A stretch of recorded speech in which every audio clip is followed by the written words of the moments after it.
काय नेमकं काय पंढरपूर का म्हणतात या मंदिराला काय महात्म्य आहे मंदिराचं? महात्मा म्हणजे कसं आहे, याला प्रति पंढरपूर म्हणलं जातं. ज्यावेळेस भगवान श्रीकृष्ण परमात्मा द्वारकेहून निघले तर पहिले या पंढरपुरात त्यांनी काही काळ मुक्काम केला. काही काळ मुक्काम करून मग तिथं ज्ञानेश्वर माऊली, तुकाराम महाराज अशा दिशेनं मोठ्या पंढरपूरला प्रस्थान केलं. काही काळ इथं मुक्काम केल्यामुळे भगवंताचे चरण इथं स्थापित झाले, म्हणून याला प्रति पंढरपूर म्हटलं जाते. आणि इथं जी खाम नदी आहे तशी तिथं एक चंद्रभागा आहे, म्हणून याला संबोधलं जातं त्या नावाने.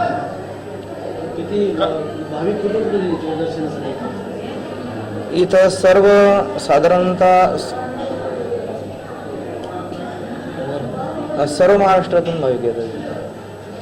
कारण कसं आहे, पहिलं प्रति पंढरपूर हे मानलं जातं, त्यामुळं मोठ्या पंढरपूरला न जाता काही काही लोक इकडे येतात. कारण पहिलं स्थान हे आहे मुख्य स्थान, आणि इथूनच ते मोठ्या पंढरपूरला गेलेले आहे. हे मूळ स्थान हे आहे.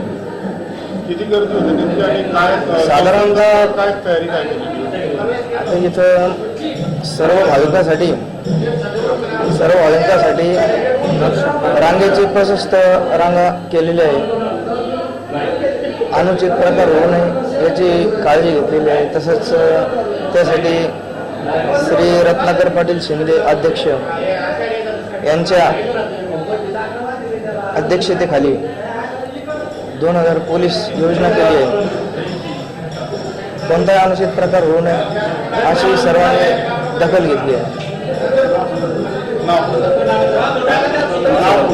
श्री पांडुरंग देवदास कुलकर्णी.